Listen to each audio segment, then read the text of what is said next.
Hello, all my beautiful friends. It's Monica.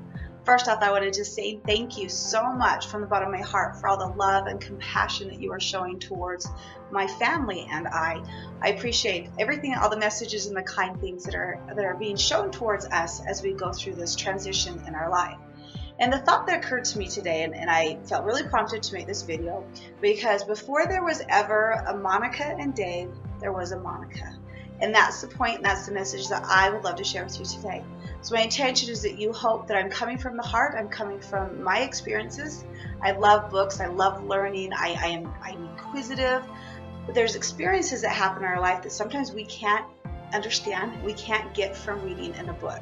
So right now in my life, I am experiencing some real life things that are happening with going through the transition of divorce. Something I never thought I would be in this position. 17 years of being married, it definitely, I'm coming out of the shock of the news. And what I want to share with you is some key points of how I'm getting through it. Because like I said, there was a Monica before there was ever a Monica and a Dave. And there was a Monica before there was ever a Monica, Dave, and my beautiful girls. So there's parts of who we are.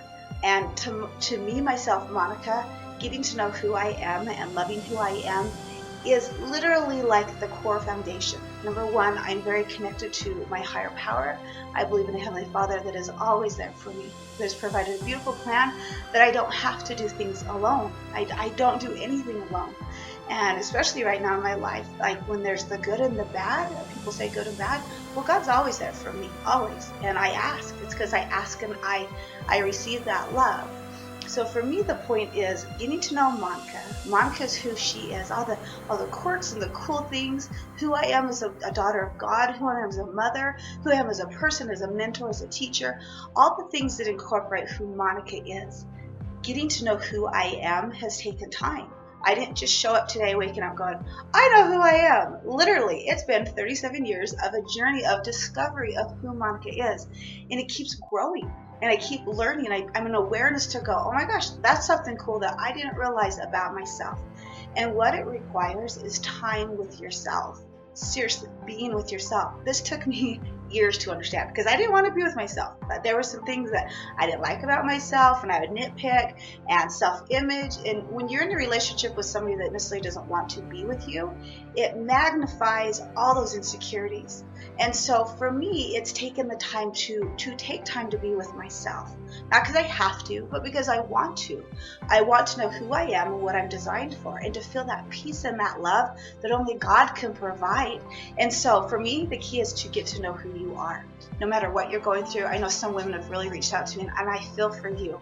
I understand to some level of what you're going through, but understand, getting to know yourself is going to be the greatest thing that you can do, because you'll know who you are, then you'll attract in your space greater relationships. If I never date again, if I never remarry, I am totally okay with myself. I doubt that's going to happen.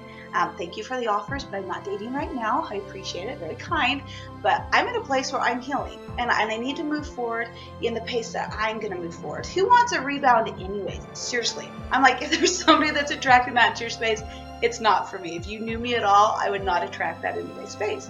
So being clear as you move forward.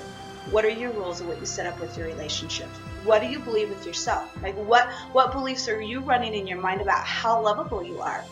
It's really pushed on that in myself, going, why doesn't he want to be married to me? I don't understand, because I don't think that way. And so for me, it's like the purpose behind it was really clear one day.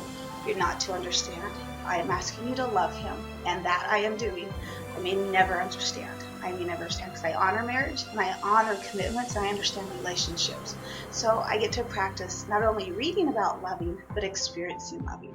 Coming from the heart and focusing on all the qualities that I developed a long time ago that keep growing about who I am as a person, who I am as a daughter of God. And then I show up in the world and I get to share my light and my joy with people as I'm going through an experience, which right now is divorce. And that's, we get to create it how we want it to look. Our children are doing great. Yes, this was not an easy thing to go through for them, but it's not hard. I don't like when people say this has to be hard. Your experience may have been hard, but for me, I don't do hard. Things aren't hard, they're not difficult. My children are thriving very much, and they're doing great. They've got two parents that love them. We've talked to them openly, and if the greatest gift that I can leave my children is how to get through things, then I go to bed easy at night as a mom. I know I've done my part, knowing my children are heard, they're listened to, they're validated, and I'm helping them get through it. I'm not doing it for them, and I'm not hiding behind them. So I'm there for them as we get through this together. So I hope you gain some value. I know this is a little bit longer, but there's a lot in here that's going on, and I just felt really impressed to share some things for some of you that have reached out to me. I hope that helps. I hope you get through this and you take some time to be with yourself, even if it's just 5 minutes. Seriously, I started with 5 minutes years ago. Now I can sit with myself all day long, and I love it. I love it. This is my first weekend without my children, and yes, my heart is very heavy. There is a lot of things that I thought I'd never be going through, but it's really clear in the moment of I miss them, but I know they're in good hands, and I know they're being loved, and I know they're having fun. When they come home, I'm excited to give them big loves and hugs, and I just love them. But I love who I am, and I hope my kids see that as a woman and as a daughter of God, that they see that I took time to get to know who I am.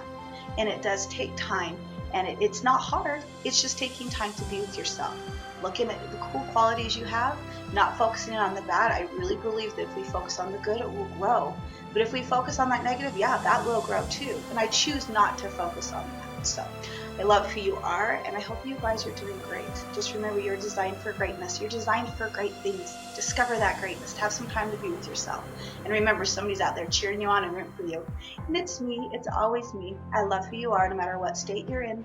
We're always loved. And I hope to stay connected with you guys. Seriously, I thank you guys who are staying connected through my Gluten-Free Twins page, because that's where I'm going to be staying connected the most. So love you guys. Have a great day.